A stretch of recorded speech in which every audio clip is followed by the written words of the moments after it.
Hello guys, welcome back to another chapter. I hope you guys are having a wonderful day, and I don't really have anything for the introductions. Let's just get right into it. Mastermind Rise of Anarchy, written by Clouds. My head in the clouds, not coming down. Read by MHA. Chapter 43. Dust. Summary. The Tartarus raid continues. Dobby made his way towards the entrance of the prison. Hawks and his chick followed close behind. It was only a matter of time until the heroes arrived to try to stop them, so Shigaraki had sent them to be the first wave of defense. When they eventually did, if Hawks had still been on the hero side, they would have gotten here a lot faster. But that was heroes lost in the villains game. Dobby was honestly looking towards vaporizing some more fake heroes, and not just the pretty guards they'd come across so far. He heard a scream as Dark Shadow threw another guard against the wall, and he looked over to see Tokoyami standing socially with one of Hawks' sharp feathers in his hand, as he let go of Dark Shadow loose to do whatever he did best. Dobby grinned and roasted another guard. Good to see you're not scared of your own shadow anymore, kid. Tokuyomi's feathers puffed up in pride as he held his head high. I've simply learned to embrace my inner darkness. You're doing great, kid, Hawk said. Oh, watch your back. Tokuyomi whirled around and used Hawks' feathers to slash a guard who had been trying to sneak up on him, only stepping back when the guard was on the ground. Thank you for the assistance, Hawks. How long do you think it'll be until the heroes arrive? Another 5 to 10 minutes at least, Hawks shrugged. It'll only take 'em a hot minute to get everyone gathered up and ready to go. Hey, do you think any of your old classmates will show up to stop you? Dobby asked. If they do, they will not succeed, Tokuyomi growled. They are the ones who pushed me back into this darkness. It is my responsibility to embrace it. I will not let them block my path of anger any longer. That's the spirit, Dobby laughed. You show him his boss. No, Aizawa put his foot down. Absolutely not. Come on, Aizawa, Nezu said sternly. The first wave of heroes have already left, so they will take the brunt of the damage. This is a chance for your students to truly prove themselves to the public. They do not need to prove themselves, Aizawa growled. They need to stay safe, and that does not involve going to stop a prison breakout. Nezu scowled. But I said no, Aizawa interrupted. I am not letting any of my students go. I would sooner expel them and not let them be heroes than risk their life doing something stupid. I would overrule you, Nezu pointed out.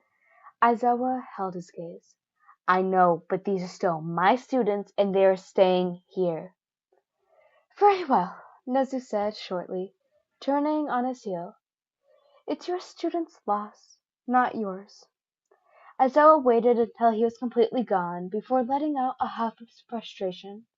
Nezu wasn't going to be stopped that easily. Ragdoll grunted as she was being pushed back by yet another one of All For One's air cannon attacks. They just needed to get close enough to poke him with the syringe, but they couldn't get within 10 feet of him. All For One wasn't even using his full power. He was just playing with them. It was a game of cat and mouse. For once, they were the mice instead of the cats. Maybe they should have made it into a bullet like Overhaul had. But none of them had a quirk like Snipe, so that wouldn't let them have perfect aim. So it was too a high risk. Pixie Bob yelled as she controlled the dirt under the concrete to come up and basically form a tomb around All For One, but he destroyed it within seconds. Face it, pussycats, All For One nodded. You're outmatched, and it's simply your time to die. No, Tiger grunted. I refuse to accept that. We will overpower you as a team. Aw, All for One gave them a considering frown. You're going to beat me with the power of friendship. Pixie Bob shook her head and sent another wave of dirt forward. We're going to beat you because that's what heroes do. They hear a raspy laugh behind them and froze as Shigaraki rounded the corner. In that case, you forgot you aren't heroes anymore. Toga stabbed a guard and drank his blood from the wound, licking her lips as she transformed. This should be enough of a disguise to help her find Kurogiri, assuming that he hadn't already warped himself away. She ran through the halls, ignoring the ongoing fights as she passed, and making her way to the deepest parts of the prison. How was she even supposed to fight a guy who couldn't reasonably be anywhere?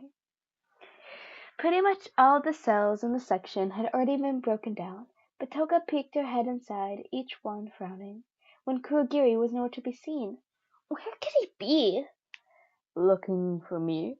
A voice behind her made her jump and throw a knife, but Kurogiri simply whipped it back to her with a smile. Is that you, Toga? Is it not? It's been a while.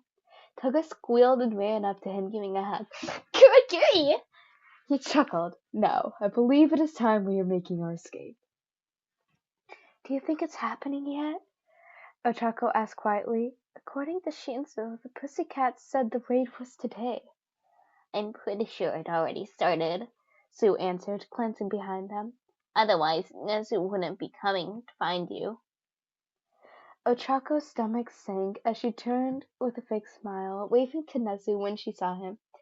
Hello, Principal Nezu. Hello, young Uraraka. Nezu grinned grimly. I'm afraid this isn't a happy visit. Your assistance is desperately needed to protect the people from an attack. Your presence is essential to make sure the people maintain hope in this difficult time. Ochako gulped and reminded herself that she pretended not to know exactly what the attack. What do you need? Nezu shook his head. Not here. Go get your hero costume on and come with me. Bring Sue if you wish. Ochako and Sue exchanged glances. It looks like they were going to Tartarus. Eggshot hadn't known why Tsukashi was so insistent that they all get ready for an attack until the call had come in that Tartarus had been attacked. He could question just how they'd known the raid was happening today, later. For now, all they could worry about was getting to the prison as fast as possible and preventing as many prisoners from escaping as possible, especially Mastermind, All for One, and Kurogiri. Tartarus came in sight, and the heroes flooded the bridge to see Dabi, Hawks, and one of the 1A traders lounging on the bridge, a crowd of downed guards behind them. As the hero stomped forward, the kid with the bird head tugged on Hawks' sleeve to get his attention. It appears the patrons of the lights have arrived sooner than anticipated. Hawks yawned and stretched as he got up. Well then, I guess it's time to get this party started. There was a boom as the warship launched another torpedo at the prison, and Eggshot swore. We'll have to split forces. Any heroes whose quirks allow them to reach the ship, go fight there and stop their assault. The rest, stay and fight here. Dividing your strength is sure a path to failure, the bird kid declared. But then again, in your case, the paths lead to the same destination. I agree with the mini edgelord over here. Dabi grinned and set his hand on fire. You're dead. The heroes rushed forward. All for One was energized. It was only a matter of time until Kurogiri found him and whipped them all to wherever their newest hideout was. So he had decided to take his time and enjoy himself. The pussycats were determined to kill him. It was cute. But they had come at him with no plan and no way to overpower his quirks. It was quite laughable that they were trying at all. Now, to make it even better, young Tomura had come to play as well. He'd been looking forward to his successor's exploits as the best he could from his cell, and he was pleased to say that the boy was almost ready for the next phase of his plan. Not that Tomura was exactly not Tomura what exactly entailed. It would be interesting surprise when he found out. The pussycats had taken a step back to regroup as soon as Tomura and Alpha One arrived. Alpha One grinned as he gloated. It appears you're trapped, little kitties. What are you gonna do now? The plan hasn't changed, Ragdoll glared at him. We're still going to kill you. She charged forward, and Pixie Bob created a wall of dirt to block Shigaraki. But of course, it was practically immediately dissolved into dust, which, oddly enough, stayed in place, packed as tightly as the soil had been. I can control the dirt. Pixie Bob's voice strained. That includes dust. Alpha One scowled. Hair cannon. Pixie Bob's eyes widened for a split moment before her creation was blown apart. She frantically hurried to reform the wall, but it wasn't enough of an opening for Tomura to dash forward, hand outstretched towards her. She stumbled back instinctively and closed her eyes in preparation for the irpreventable. But then Tiger lunged forward to block the blow. No! Pixie Bobs crouched as she yelled. Don't! Tomura's hand landed directly on his stomach, and he started dissolving as soon as the fifth finger touched. The disintegration didn't destroy him completely, unfortunately, but it did leave a good-sized hole that would practically be impossible for him to recover from completely. Alpha One laughed loudly. It seems you were a bit too late to save your friend. Come on, think of it. You're a bit too late to save yourselves as well. Keep fighting, Tiger grunted. Don't stop until you kill him. Pixie Bob recentered herself into a fighting stance, tears streaming down her face. I'm not going to let you win this. She used the dust to grip Tomura tightly, though he tried to disintegrate it. Her quirk still held it fast. It was probably getting time to wrap up his fight, but he was still going to have fun with it. Was it even your idea to come after me? Alpha One asked in amusement. Here you are, risking your life, and you're not even the one who wants revenge against me. Don't listen to him, Ragdoll screamed. Stop trying to messing with our heads. She ran forward and tried to stab him with something, but Alpha One just swatted her away, knocking her through the wall. Die. No! Mandalay ran to go help her, but an air cannon to the back sent her sprawling to the floor, unable to get up. Ragdoll! It's useless, Alpha One begged. I have beaten more people than I can count, twisting and manipulating them beyond recognition. I've even managed to turn the grandson of All Might's beloved mentor against him. He gestured to Tomura, who was currently still trying to escape Pixie Bob's dust prison. You don't stand a chance. Tomura stopped struggling. What? Eggshot panted with exertion. It was hard to reach the villains when the bird boy's shadow was blocking the path. It was simply a solid shadow. There was no way he could simply mess with its insides and make it fall unconscious.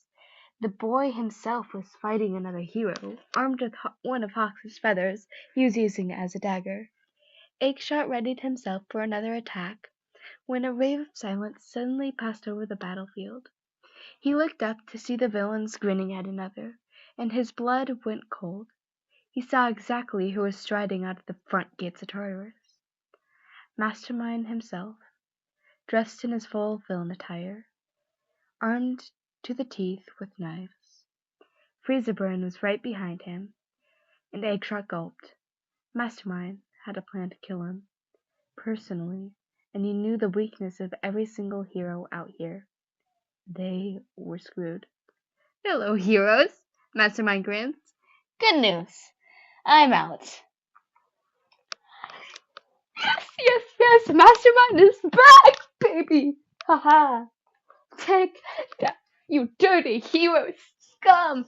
Although I like you, Eggshot, because, season 7 spoiler, because you saved my Kachan.